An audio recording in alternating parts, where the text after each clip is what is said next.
Bueno, vamos a comenzar. Buenas noches con todos. Muchas gracias de estar aquí para esta cuarta clase sobre la obra de René Girard. Habíamos visto la última vez el proceso de la creación de los dioses según tres momentos: violencia mimética, asesinato colectivo y divinización de la víctima. Y habíamos intentado mostrar que esos tres momentos se encuentran en los tres momentos o en las tres estructuras del sacrificio tal como se lo representaba Girard, ¿ya? Es decir, un primer momento de indiferenciación que nos llevaba al asesinato colectivo y a la divinización posterior de la víctima. ¿Ves? Hoy vamos a seguir con más o menos esa línea, según la cual vamos a intentar confirmar lo más que se pueda la teoría girardiana dentro de ciertas instituciones humanas.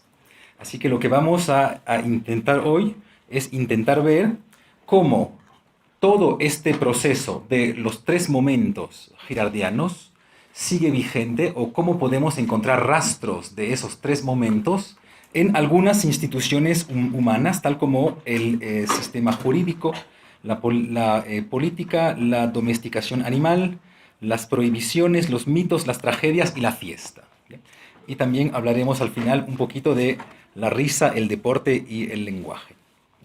Entonces, el primer punto que nos podría tal vez permitir tener cierta intuición de que la tesis girardiana puede ser verdadera sería pensar cómo funciona hoy en día nuestro sistema jurídico. Y sobre todo pensar cuál es a la vez la continuidad y la ruptura cualitativa que hay entre el sistema sacrificial y nuestro sistema jurídico. Porque todo lo que va a intentar demostrar Girard, y es por eso de hecho que su tesis de cierta manera es escandalosa, es que hay un progreso de la humanidad, lo que hoy en día no está muy de moda, ¿ya? Veremos que hay un progreso del sacrificio a las instituciones judiciales, tal como, peor aún, hay un progreso desde los mitos a las obras novelescas. Es decir, que de cierta manera Dostoyevsky nos dice más la verdad que los mitos de las diferentes mitologías. Entonces, Girard comienza notando que, de cierta manera, nuestro sistema judicial se da casi el mismo objetivo que el sacrificio, que es intentar limitar lo más que se pueda la violencia en la sociedad.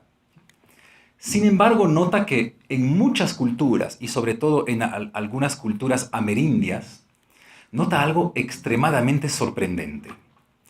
Nota que en esas poblaciones, a pesar de que se pueda identificar perfectamente al culpable, nunca se sanciona directamente a la persona que violó la ley. Y obviamente se pregunta por qué. ¿Por qué en una comunidad no podemos simplemente descargar la violencia directamente sobre la persona culpable, sobre la persona que violó esta ley? Y nota, pues tal como habíamos visto con la teoría del sacrificio, que si esas comunidades, que llamábamos hace mucho tiempo arcaicas, ¿sí? Si en esas comunidades asumimos descargar directamente la violencia sobre la persona culpable, nos sometemos al riesgo de entrar en un ciclo de violencia infinita por la venganza. Por una razón muy sencilla. Imaginemos que yo sepa que el hijo de mi vecino me robó algo. Voy, le mato. Es decir, sanciono directamente al culpable. Pues obviamente me expongo al riesgo de que el vecino venga de manera absolutamente mimética, de manera recíproca, que el vecino venga a su vez a matar a mi hijo. Entonces yo iría otra vez a matar a su madre y él vendría a matar a mi madre. Y así nos daríamos un intercambio casi infinito de violencia, ¿ya? Por lo que habíamos visto que el sacrificio justamente es el método que nos permite parar la violencia desplazándola. Es decir, no es que esas culturas arcaicas eran culturas ignorantes o menos inteligentes que nosotros y que no lograban identificar a los culpables. Al contrario, eran culturas muy finas, que bien habían entendido que a pesar de que podamos identificar al culpable, era necesario no matarle.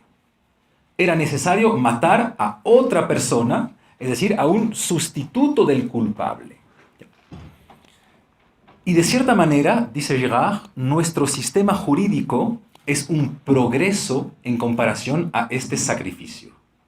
Primero porque nuestro sistema jurídico asume, como mínimo teóricamente, asume castigar directamente al culpable. Pero ¿por qué puede hacer eso? ¿Por qué nuestro sistema jurídico puede castigar el culpable sin entrar en el riesgo de venganza cuando esos sistemas sacrificiales arcaicos no podían hacerlo? Pues para Girard, la diferencia, una vez más, es, sin introducir ninguna ruptura cualitativa, un problema de potencia. Es decir, ¿por qué nuestro sistema jurídico puede darse el lujo de castigar directamente a los culpables? Porque es ultrapotente. Por lo tanto, para poder vengarse de nuestro sistema jurídico, habría casi que matar toda la sociedad. Porque tal como ustedes bien saben, la justicia solo castiga en nombre del pueblo, es decir, en nombre de todos nosotros. Por lo tanto, si algún culpable o algún familiar de un culpable quisiera vengarse, debería matarnos absolutamente todos. ¿Ya? Pero si ven que no hay ruptura estructural entre justicia arcaica y justicia contemporánea. Lo único que cambia realmente es un problema de potencia. La justicia contemporánea es tan potente que puede asumir castigar culpables directamente, sin exponerse al riesgo de la violencia, cuando ninguna cultura arcaica podía asumir eso. Eso pienso que no es tan falso. ¿Ya? O sea, no es tan falso que nuestra justicia, de cierta manera, está protegida de la venganza, a pesar de que de vez en cuando se asesina un juez o se asesina un procurador por venganza, pero bien sabemos que para poder vengarse realmente habría que asesinar a todo el pueblo, ¿ya? Porque la justicia se da en nombre de todo el pueblo. Entonces, primera institución dentro de la cual tal vez podamos pensar con Girard sería el sistema jurídico. Y entre el progreso, el avance que hay entre sistema sacrificial, que nunca castiga culpables, y sistema jurídico, que asume castigar directamente culpables. La segunda institución humana que nos permite pensar Girard sería el sistema político, del cual ya habíamos comenzado a hablar la última vez. Hay un misterio en el sistema político, tal como les comentaba la última vez, es ¿por qué hombres o mujeres pueden en un tiempo tan corto recibir tanto amor y justo algunos meses después tanto odio? ¿Cómo puede ser que un presidente de la República pueda cristalizar tanto amor, tantas esperanzas, y justo algunos meses después, tanto odio? Y una vez más, Girard explica eso a raíz del sacrificio. Y dice, en muchas comunidades arcaicas que él describe, han notado que algunas semanas antes del sacrificio se le concede a la futura persona que vamos a sacrificar muchísimos derechos. Muchísimos más derechos que tiene cualquier miembro de la comunidad. Incluso cuenta que existen monarquías africanas dentro de las cuales a la persona que vamos a sacrificar hasta se le permite violar la ley fundamental del incesto. Y obviamente se pregunta, bueno, ¿por qué pasan esas cosas? ¿O qué surge de este inmenso poder que se le otorga de repente a alguien justo antes del sacrificio? Y es ahí que Girard ve el fundamento del poder político. Imaginemos que a esta persona se le otorgue muchísimo poder antes del sacrificio y que este momento presacrificial dure 5 años. Pues estaríamos en Francia, es decir, con un presidente de la República. Vamos a darle cierto poder a alguien durante 5 años, dentro de los cuales podrá ejercer un poder superior al que tiene cualquier ciudadano, para justamente que algún día podamos odiarle. Y que podamos odiarle para que este odio, como siempre, como ya nos ha acostumbrado Girard, nos permita unificarnos, nos permita unirnos todos a raíz de este odio.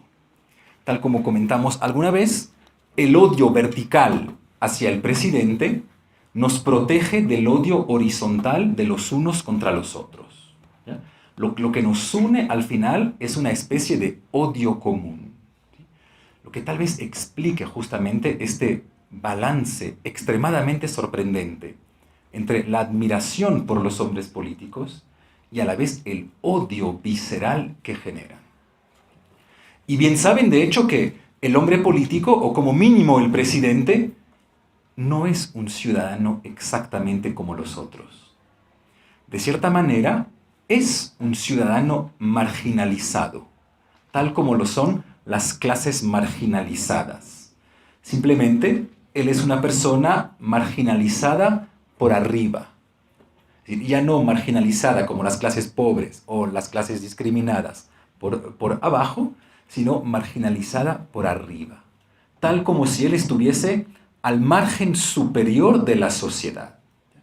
Y eso no es tan falso. De cierta manera, él tiene más derechos que los otros. Por lo que está al margen. Bien sabemos que no es como nosotros. Es diferente de nosotros. Y esta diferencia es la diferencia que nos va a permitir, en caso de que surja alguna dificultad en el país, unirnos todos odiándole. ¿Ya? Por lo que es muy normal odiar a los políticos. ¿Ya? De cierta manera sirven para eso. Es su función fundamental. Cristalizar todo el odio de un pueblo. Porque si no, ¿cuál es la función de un político?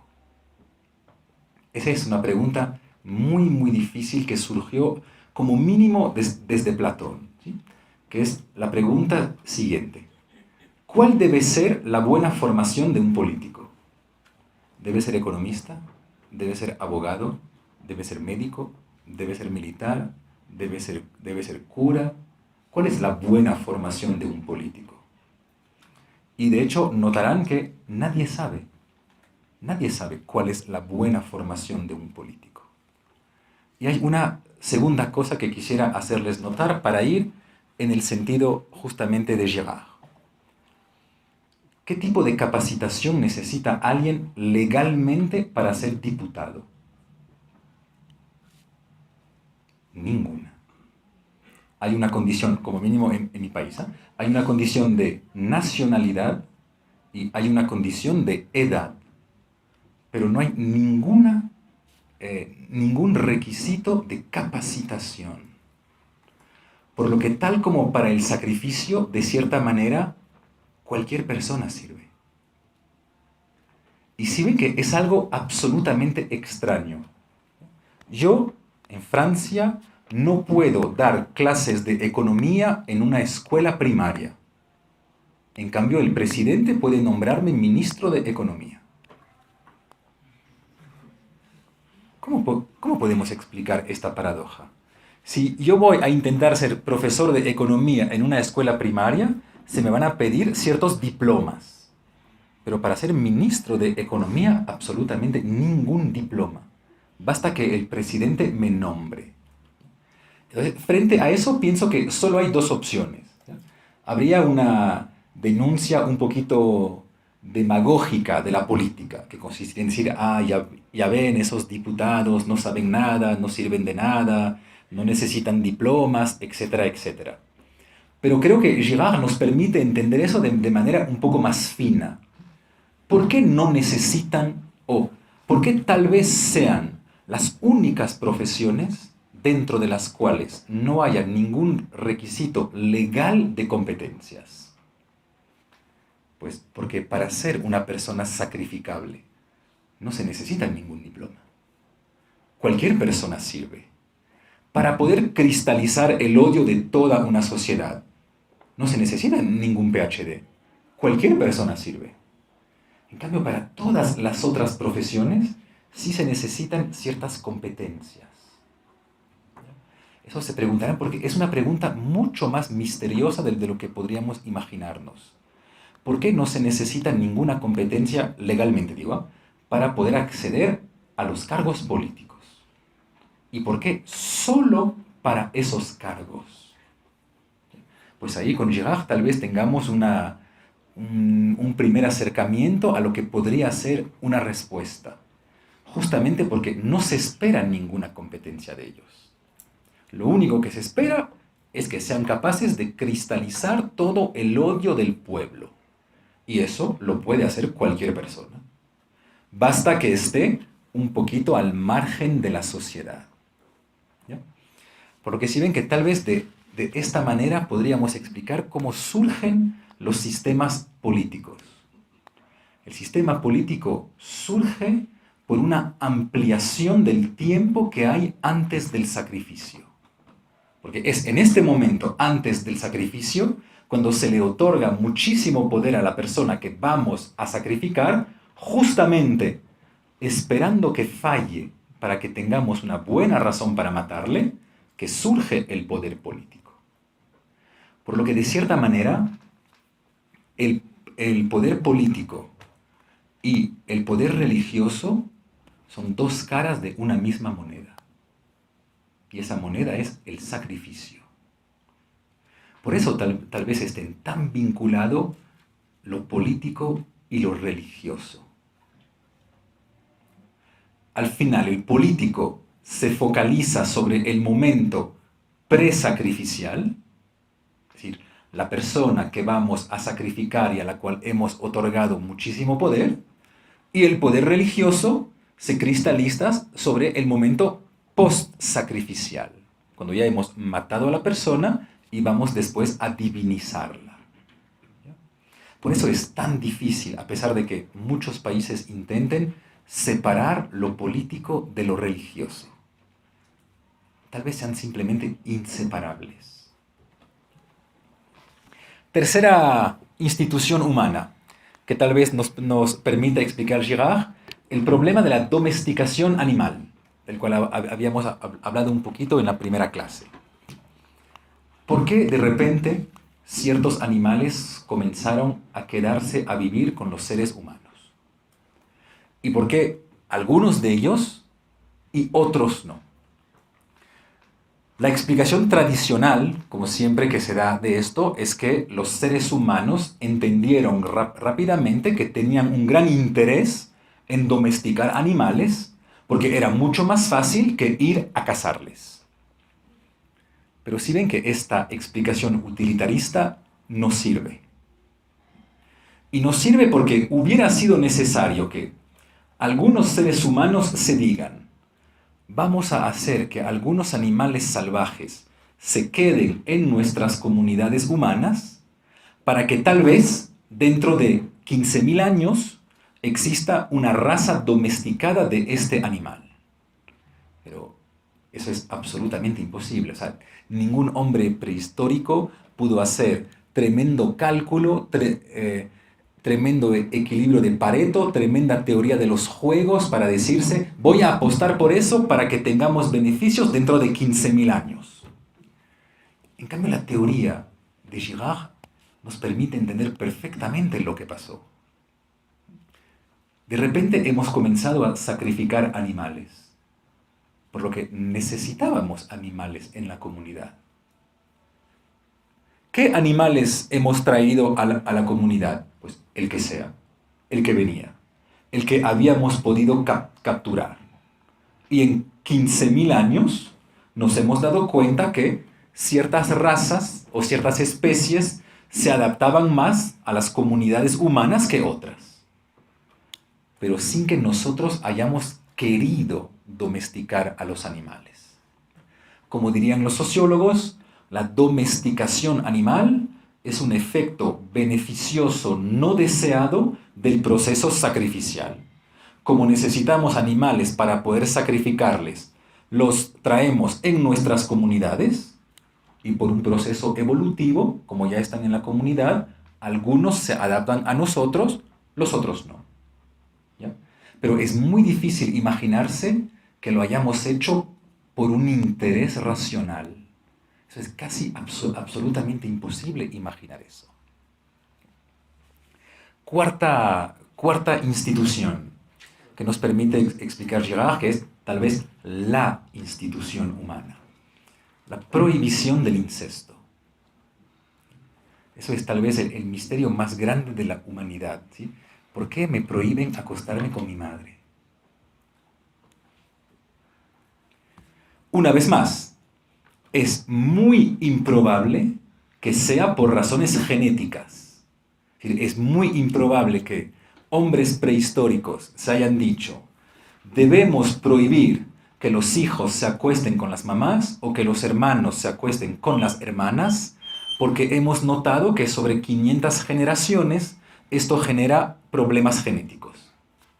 Eso es absolutamente imposible que alguien se haya dicho eso. En cambio, es mucho más probable que los hombres prehistóricos hayan visto inmediatamente que el mimetismo es lo que genera violencia. Por lo tanto, que la cosa número uno contra la cual teníamos que protegernos era el mimetismo. Y el deseo de la mamá, pues es el mimetismo número uno. ¿Por qué deseo a mi mamá? Pues para ser como mi papá. Por lo tanto, deseo a la mamá de manera mimética. ¿Ya? De hecho, eso lo digo para los psicólogos y los psicoanalistas. Hay un problema muy difícil en Freud, porque de hecho, de vez en cuando Freud duda. Cuando dice, ¿por qué deseo a mi mamá? Y se abren a él dos caminos, porque no hay mil opciones. ¿Es porque deseo a mi mamá que entro en conflicto con mi papá? ¿O es por imitar a mi papá que comienzo a desear a mi mamá? Es decir, ¿es la identificación que genera violencia? ¿O es un deseo por la madre, completamente autónomo, casi inexplicable, que genera que en algún momento pelee con mi papá? Pues para Girard, obviamente, es a raíz de la imitación por el padre, ya que de hecho toda la sociedad me dice que debo imitar a mi padre. Es lo que se les dice a los niños cada día. Debes imitar a tu papá. ¿Ya? Debes portarte bien como tu papá. Debes ser un hombre fuerte como tu papá. Debes ser un hombre grande como tu papá. Sí, pues entonces también voy a desear a mi papá, a mi mamá. Lapsus terrible. También voy a desear a mi mamá tal como lo hace mi papá. Y ahí de repente la sociedad dice, no. Eso es absolutamente prohibido. ¿Pero por qué? Pues porque bien podemos imaginar, ahí sí, que no con un cálculo racional sobre la degenerescencia genética sobre 500 generaciones, sino que por razones inmediatas de violencia, los hombres prehistóricos bien hayan visto que si dos hombres desean a una misma mujer, habrán peleas. Y habrán peleas a muerte. Y de hecho es lo que cuenta casi toda la historia de la literatura. Dos niñas o dos niños súper amigos. Casi se crían juntos. Son tan amigos que se visten de la misma manera. Tienen los mismos hobbies. Piensan de la misma manera. Y algún día son adolescentes y siguen haciendo todo de la misma manera. Y de repente desean al mismo chico o a la misma chica. Y allí comienzan los problemas muy graves. Porque justamente ese mimetismo es el mimetismo absolutamente prohibido. Y verán que casi toda nuestra sociedad tiene esta relación ¿cómo se dice? Ambivalenta, no, ambívala, con ambivalente, perdón, con el mimetismo. Por un lado, siempre se nos va a pedir ser miméticos, y por otro lado, siempre se nos va a intentar prohibir lo que es mimético. Por ejemplo, la prohibición del incesto, que es lo más fundamental. ¿Ya? Debes imitar, pero no debes imitar. Sí, pero ¿por qué? Eso también tal vez nos permita explicar la obsesión por la virginidad. Porque si ven que, voy a decirlo de manera antropológica, no ataco a nadie, ¿sí? La mujer es el animal que sangra. El hombre también es animal, ¿eh? Hablo de animal antropológicamente. Imagínense la sorpresa de los hombres prehistóricos a ver que de manera regular, si no me equivoco, cada 28 días, la mujer sangra. Porque obviamente la sangre es ante todo el símbolo de violencia y muerte. Es decir, los hombres prehistóricos que no eran excelentes ginecólogos, era muy improbable que sepan que se pierde un óvulo cada 28 días y que no pasa nada. Pues no, para ellos la sangre es la violencia. Por lo tanto, cada 28 días la mujer es un animal vinculado con la violencia. Por lo tanto, cada 28 días hay ciertas cosas que la mujer no va a poder hacer. Y de hecho, en bastantes culturas, durante el periodo de menstruación, se le prohíbe ciertas cosas a las mujeres. Y ahí solo hay dos opciones. O es por razones machistas, estúpidas, todos conocemos los chistes malos sobre la menstruación. O es al contrario por un miedo antropológico a la sangre. Que ahí ya no sería tan estúpido. ¿Ya? Porque de hecho, la mujer sangra. Y eso es algo extremadamente sorprendente. De hecho, hasta hoy, ¿ya? Hasta hoy verán que hablar de menstruación es muy complicado. ¿Ya? Por ejemplo, verán que cada vez que hay una publicidad sobre tampones o sobre, se dice, servilletas higiénicas o toallas higiénicas, sobre toallas higiénicas en la tele, verán que el líquido que se utiliza en marketing nunca es rojo. Pero es raro porque todos sabemos que esos objetos sirven para absorber sangre, no para absorber un líquido azul. ¿Por qué no tenemos simplemente el valor de hacer marketing con tampones que ponemos en un vaso con un líquido rojo? Tal vez sea algún viejo recuerdo prehistórico fundamental según el cual el rojo es la sangre y la sangre es la violencia.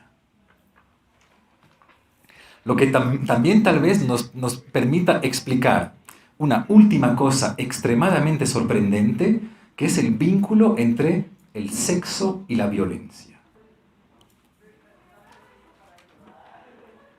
Porque es raro, porque todos los que tenemos relaciones sexuales razonablemente, no es obvio que sean relaciones violentas. Incluso pueden llegar a ser dulces, románticas, tranquilas. Sin embargo, en muchísimas culturas, el sexo siempre está vinculado con la violencia. Pues tal vez sea también por eso. Porque el perder su virginidad siempre está asimilado con el sangrar. Y eso obviamente los hombres prehistóricos probablemente sí vieron eso. Sí vieron que hay un vínculo entre primera relación sexual y violencia de la sangre. Lo que es extremadamente... O sea, claro que para nosotros hoy no pasa nada, pero hay que imaginarse lo que pudo ser para ellos. Ver que en su primera relación sexual casi todas las mujeres sangran. ¿Será que hay algún vínculo entre el sexo y la violencia? De ahí que tantas reglas, o verán que casi todas las reglas extremadamente rigurosas y extremadamente graves en las culturas humanas siempre se vinculan al sexo y a la violencia. Esas son las reglas fundamentales con las cuales nunca se puede jugar. O sea, violarlas es extremadamente grave. Y bien entendemos por qué. Porque tal vez haya un vínculo fundamental entre ambas cosas. Y eso tal vez nos permita entender algo que veremos en la próxima clase, que consiste en saber por qué María era virgen. Que es algo que a mí siempre me sorprendió. ¿Por qué María necesita ser virgen? ¿Alguien tiene alguna idea? ¿Qué aporta que María sea virgen? Es raro. Pues tal vez con Girard podemos intentar dar una explicación de eso. La veremos más en detalle en la sesión 5, pero ya les puedo adelantar algo. Si un Dios nace de una mujer no virgen, es que en algún momento este Dios estuvo en contacto con la sangre. Por lo tanto, es un Dios de la violencia. En cambio, si un Dios nace de una mujer virgen, nunca estuvo en contacto con la sangre, ni siquiera con la sangre del himen. Por lo tanto, tal vez sea un Dios un poquito diferente de los dioses arcaicos. Tal vez ya estemos dando un paso un poquito de lado en comparación de lo que eran esos dioses sacrificiales arcaicos que siempre provenían de la violencia del sacrificio, ¿sí? De la sangre limpia del sacrificio. De ahí que tal vez haya esta obsesión por la virginidad en muchas culturas humanas. No tanto por razones ginecológicas, sino por razones de sangre, es decir, por razones de violencia. Porque perder su virginidad es ante todo sangrar. Hay dos cosas más que podemos explicar con Girard, y Girard establece, tal como les comentaba, cierto progreso humano o ciertos progresos dentro de las diferencias, de las diferentes expresiones estéticas de la humanidad. Y sobre todo establece un vínculo directo, un vínculo que para él avanza entre mitos, tragedias y novelas. Y cuando digo que hay un progreso, para él claramente es un progreso hacia la verdad. Es decir, que las novelas son más verdaderas que las tragedias, que son más verdaderas que los mitos. Lo que, claro, o sea, decir eso hoy en día en cualquier universidad me llevaría a perder mi empleo inmediatamente.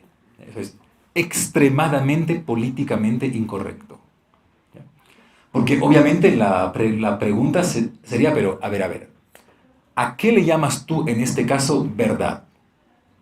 Cuando tú nos dices que la novela expresa más la verdad que el mito, ¿de qué tipo de verdad nos hablas? Y primero, ¿cómo se te ocurre decir que la literatura nos da verdades? ¿Ya? Pues Girard asume plenamente esto. Hay verdades literarias. O más bien, la literatura es el vector número 1 de la verdad. Por decirlo de manera violenta, Dostoyevsky sabe más del ser humano que Freud o que Marx. También Stendhal, también Cervantes, etc. Ahora, ¿cuál es ese tipo de verdad? Pues ese tipo de verdad, precisamente para él, es el revelar este famoso proceso de creación de las sociedades humanas. Es decir, es la revelación del proceso mimético que nos lleva de la indiferenciación fundamental a la divinización de la víctima. Y ahí Girard analiza un montón de mitos amerindios, aztecas, incas, etcétera, etcétera. Y en esos mitos encuentra casi siempre la misma estructura, que es la estructura siguiente. Alguien comete una falta muy grave en alguna comunidad. Alguien comete una falta muy grave. Toda la comunidad se une para expulsar a esta persona y esta persona es divinizada, lo que vuelve a traer la paz en la comunidad. Analiza, es realmente sorprendente porque analiza realmente muchísimos mitos y de casi cualquier parte del mundo. Canadá, Japón, China, Francia, Perú, y siempre, o casi siempre encuentra esos tres momentos precisos. Simplemente dice, claro, en el caso del mito hay una mentira fundamental, que es que el mito siempre es esta historia, pero contada desde el punto de vista de la comunidad. Es decir, alguien vino en nuestra comunidad a cometer una falta gravísima. Nosotros hicimos justicia, por lo tanto lo matamos. Y de repente, como hemos expulsado con él el mal que él había traído en la comunidad, todo regresa después a la normal. Las tragedias explicaban un paso más adelante en comparación de los mitos. ¿Ya? Primero saben que en las tragedias griegas hay mimetismo por todas partes. ¿Ya? Es realmente el mundo del mimetismo es las tragedias, en absolutamente todo. Primero porque las faltas trágicas casi siempre son violaciones de estructuras diferenciadoras. ¿Ya? Parricidio, regicidio, incesto, etcétera, etcétera. ¿Ya? Pero también porque ven que en la misma estructura de la tragedia hay algo absolutamente mimético. Y que es lo siguiente. Tal como lo decía el filósofo francés Albert Camus, hay una gran diferencia entre el drama y la tragedia. El drama es una historia dentro de la cual se oponen el bien y el mal y lamentablemente el mal gana. Esto sería un drama. ¿Ya? Pero la tragedia es algo un poco diferente. La tragedia es la estructura según la cual Creón no se equivoca, pero Antígona tiene razón. Es decir, una estructura dentro de la cual nos es muy difícil lograr determinar quién tiene realmente razón en la lucha que se están dando las dos partes. Tal como si hubiera una especie de equilibrio mimético entre ambos. Porque por un lado, legalmente, Creón tiene completamente razón. Antígona no puede enterrar a su hermano. Su hermano cometió una falta gravísima y las leyes de la ciudad prohíben que ella entierre a su hermano. Pero por otro lado, bien entendemos que tal vez Antígona también tenga razón desde otro punto de vista. ¿Ya? Que ya no sería el punto de vista de la legalidad de la ciudad, sino el punto de vista de la legitimidad. La vieja lucha entre lo legal y lo legítimo. Pero es muy difícil saber quién tiene razón. Por lo que, de cierta manera, la tragedia también reproduce la misma estructura del mito. Alguien comete una falta gravísima, todos le matamos, le expulsamos, y cuando le expulsamos, resurge la paz en la comunidad, que tal vez sea el resumen más rápido de Edipo. Sin embargo, hay una inmensa diferencia entre la tragedia y los mitos. Que en el caso de las tragedias, nunca se nos dice que quien comete la falta terrible lo hace voluntariamente. Siempre ha sido engañado por algún dios, por alguna maldición. Es decir, siempre ha sido engañado por algo que es externo a la comunidad. Por lo que, por un lado, en el caso de la tragedia, avanzamos en comparación del mito porque asumimos que la violencia es mucho más mecánica, que de cierta manera los golpes se dan y se devuelven, que es algo casi mecánico que al parecer no maneja realmente nadie, pero de momento no se logra ir hasta el último punto, que sería el punto que consistiría en decir que esta violencia tiene su fuente en la comunidad. No, la causa fundamental de la violencia, incluso en cualquier tragedia, sigue siendo externa. Si Edipo se acuesta con su madre y mata a su padre, es porque hay alguna maldición que viene de un lugar externo a la comunidad. Por lo que, una vez más, las comunidades se protegen pensando que la violencia siempre les es externa, que siempre es algo que viene del exterior, ya sea un extranjero, un dios, una maldición, un oráculo, lo que sea, pero siempre algo exterior a la comunidad. Y Girard explica y muestra que solo las novelas, y obviamente veremos este próximo martes, también la Biblia, es capaz de asumir plenamente que la violencia es interna a la comunidad. Que la violencia de la cual intentamos deshacernos no es la violencia que trajo un dios, no es la violencia que trajo un extranjero, no, es nuestra misma violencia. De hecho, ¿vieron lo que pasó hace algunas semanas en Pozole? ¿Ya? Ya. Justo pensé en esta clase, porque me dije, ese es el ejemplo perfecto. ¿Ya? Y si vieron que hubo un debate muy fuerte para saber si esas personas eran realmente culpables o si eran inocentes. Pero si vieron que no importa. No importa si eran culpables o si eran inocentes. Porque lo importante era que la muchedumbre pueda descargar su violencia. ¿Contra quién? Contra quien sea. Y de hecho escuché, para que vean hasta dónde va, que se les acusaba, según entiendo, de raptar niños. Que es una violación de las estructuras diferenciadoras fundamentales. No hay nada más grave que raptar a un niño. Cuando al final nos dimos cuenta que eran, entre comillas, solo ladrones. ¿Ya?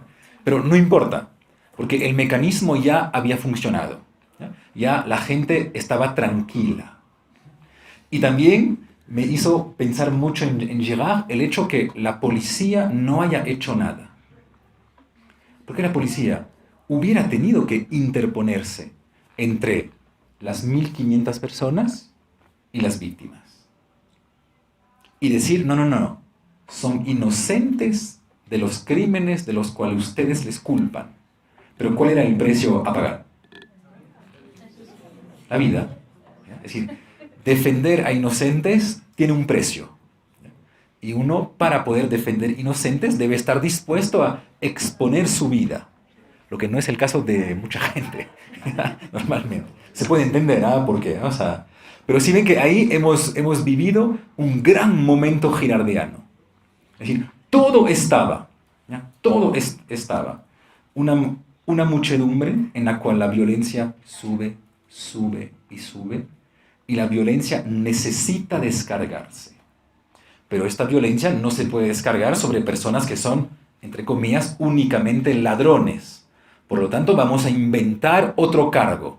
¿Y qué cargo vamos a inventar? Pues un cargo, el cargo más violento que hay. Esas personas violentaban niños. Y ya. Una vez que hemos convencido o que la muchedumbre se autoconvenció de este cargo, no hay límites. Podemos hacer absolutamente lo que sea.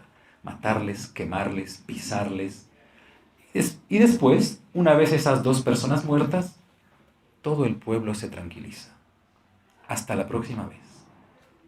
¿Ya? Pero si ven que lamentablemente funciona. Eso es lo terrible. Dos otras cosas que tal vez nos permita explicar Girard. Me acuerdo que en la primera clase les había hablado de la risa, ¿no? Y les había dicho que un verdadero girardiano no ríe nunca.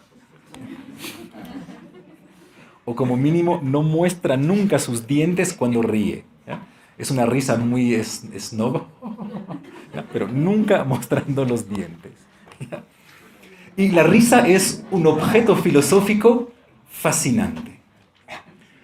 Primero porque saben que existe un gran libro de Henry Bergson que se llama La risa. ¿Ya? Si quieren leer un libro fácil y realmente sorprendente, pueden leer eso. ¿Ya? Es un libro sobre por qué los seres humanos ríen. Y por qué, de hecho, los animales no ríen.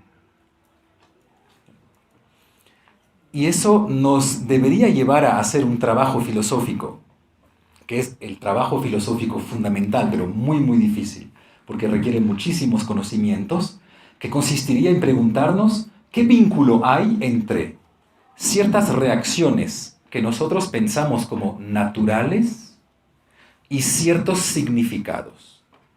Me explico. ¿Por qué cuando personas están aburridas hacen esto? ¿Cuál es el vínculo entre estar aburrido y hacer esto?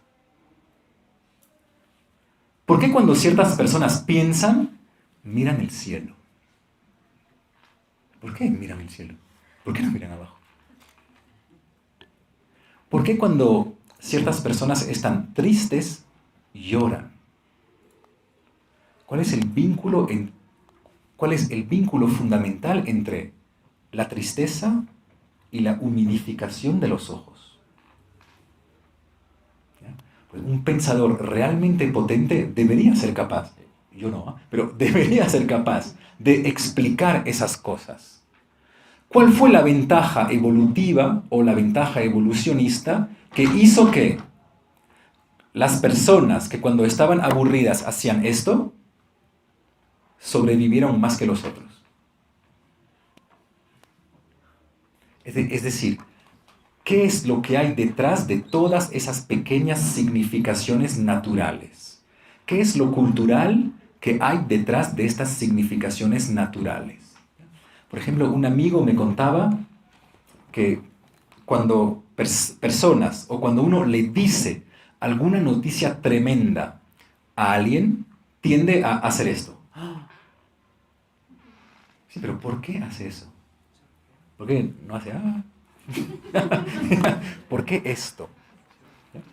Y tal vez podamos imaginar, como mínimo era su esta interpretación a él, que una noticia mala que alguien recibe es exactamente como un proyectil. Es decir, es algo que me hace daño. Y por viejas razones prehistóricas, arcaicas, cuando nos sentimos amenazados, cuando alguien nos lanza algo, nos protegemos la cara.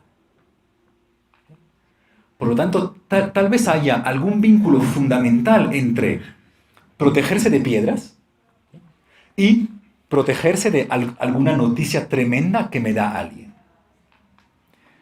Y tal vez todo comportamiento humano debería ser explicado de esta manera. ¿Por qué la gente mira al cielo cuando piensa? Eso es realmente un misterio. O ¿por qué la gente bosteza cuando está aburrida?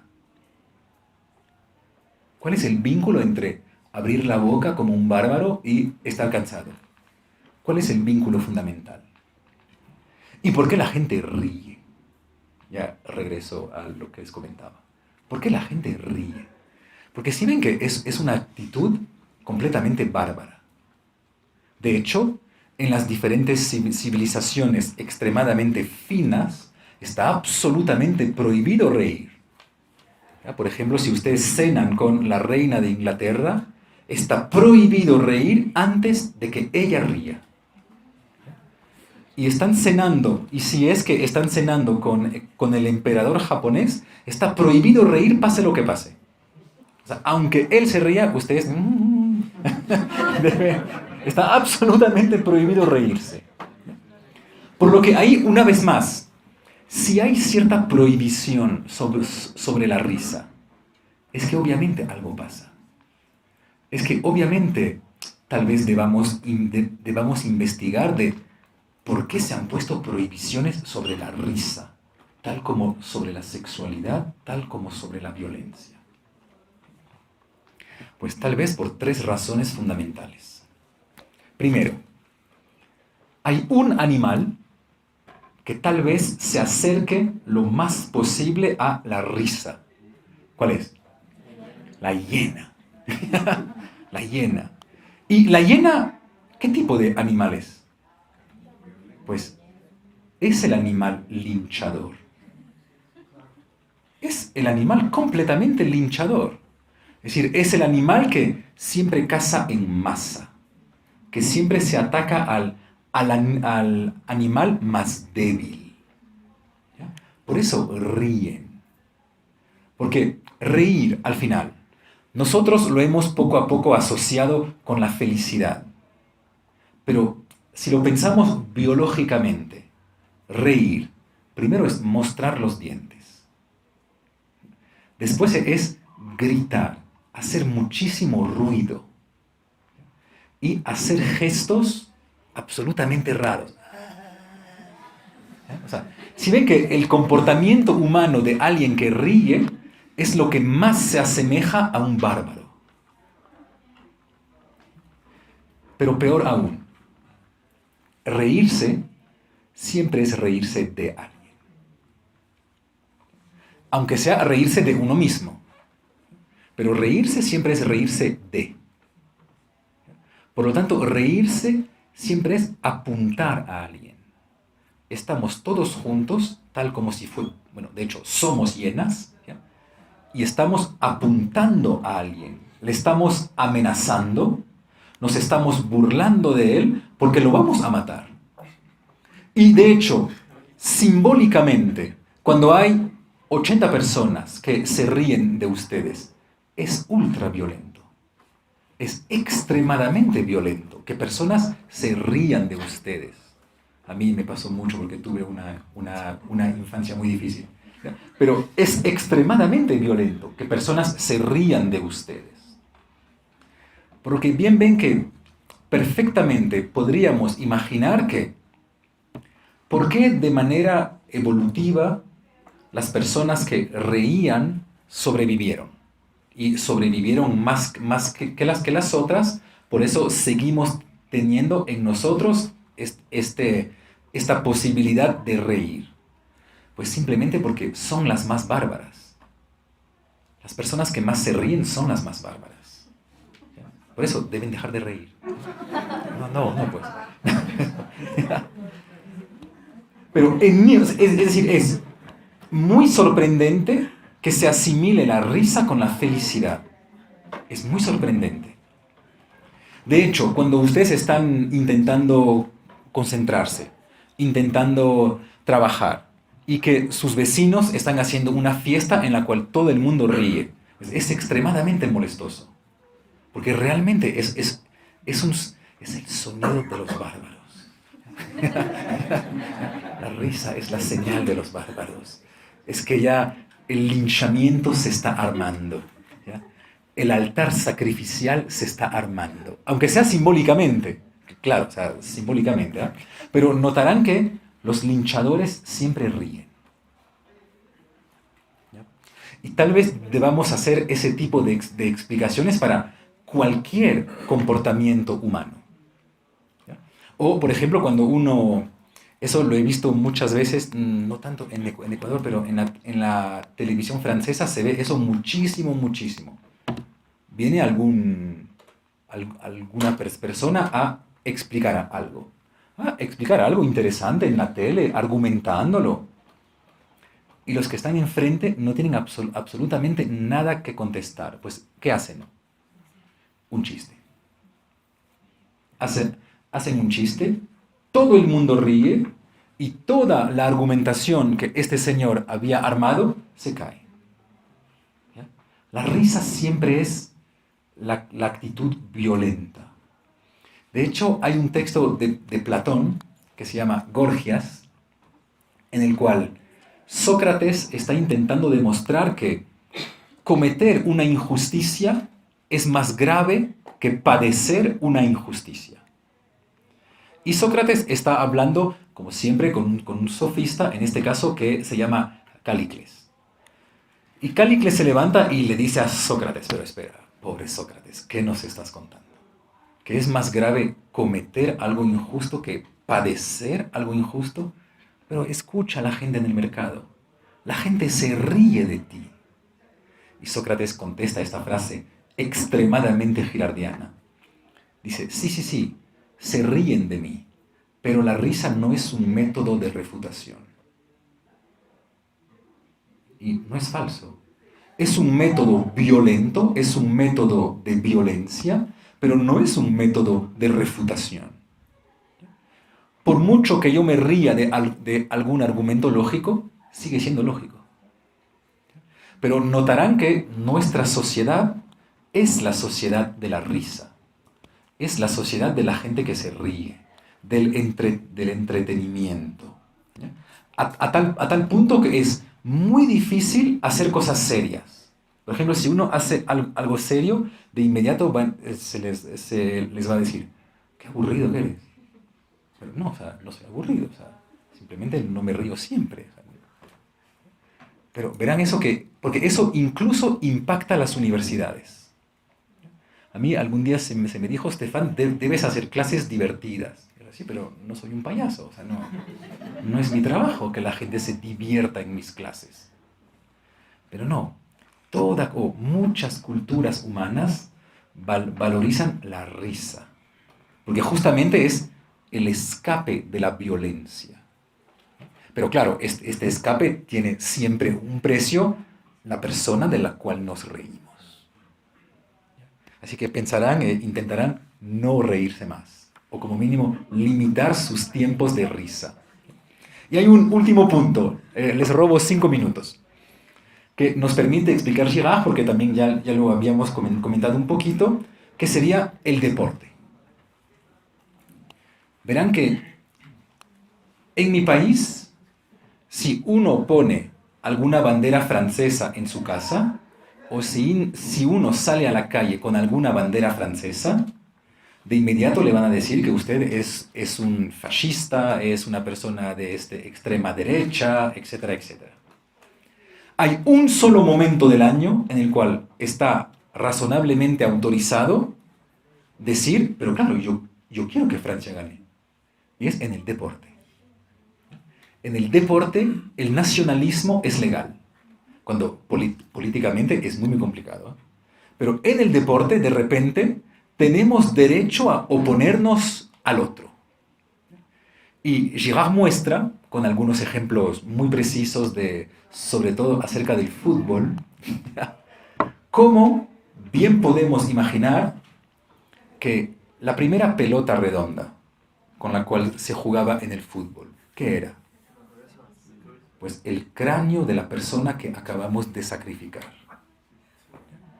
Ese es el juego fundamental. Porque si ven que hacer algo redondo es lo más difícil que hay. Es decir, hacer una esfera técnicamente es complicadísimo. Entonces, ¿por qué hombres prehistóricos tienen esta obsesión por la esfera? Pues porque la esfera es el cráneo humano con el cual todos hemos comenzado a jugar. Y de hecho, todos sabemos esto. ¿Por qué razón vamos al fútbol? ¿Realmente para ver goles o para insultar al árbitro? Es absolutamente fundamental de que podamos insultar al árbitro. Porque imaginemos un fútbol sin violencia. Pues no es un fútbol. O sea, sería absolutamente imposible. Un fútbol completamente aseptizado, en el cual no se puede decir nada, solo así aplaudir tranquilamente. Eso no sería el fútbol. El fútbol necesita esta energía violenta. ¿Y por qué la necesita? O, más bien dicho, ¿por qué los estados toleran esto? Ustedes saben que, por ejemplo, igual en Francia, pero me imagino que ustedes pueden adaptarlo al Ecuador. Cada vez que hay un partido, París, Marsella, hay peleas. Se sabe. Se sabe antes del partido. ¿Por qué el Estado no prohíbe eso? Si ya se sabe que la gente va a ir a la calle para pegarse. Pues ahí, una vez más, me parece que el Estado es bien sabio. Porque si esas personas no van a descargar su violencia en los estadios, ¿dónde lo van a hacer? En la sociedad, en las calles. Porque tal vez sea mejor que podamos todos juntos insultar a un árbitro a que nos estemos pegando los unos los otros. Como mínimo pasando de la violencia física al insulto, ya hemos avanzado un grado en la civilización. Por lo que sí ven que detrás de esa teoría que nos podría parecer completamente loca de Girard, podemos explicar muchos puntos de las diferentes sociedades humanas que tal vez otros antropólogos no logren explicar de manera tan clara o no logren explicar de manera tan buena, ¿ya? Como por ejemplo la risa, ¿ya? O el fútbol o la prohibición del incesto. ¿Por qué toda cultura humana conoce cierta prohibición del incesto, aunque no sea la misma siempre? ¿Ya? ¿O por qué casi siempre las prohibiciones son sobre cosas sexuales y sobre cosas violentas? Los tabús fundamentales. ¿Ya? Pues porque justamente si se nos pone esta violencia directamente una vez más en la cara, todos deberíamos asumir que somos linchadores. Y que al final nuestras sociedades humanas solo reposan sobre alguna violencia común que tenemos lista para descargarse sobre algunas personas. Muchísimas gracias por vuestra atención. La próxima vez hablaremos de la Biblia para la última vez.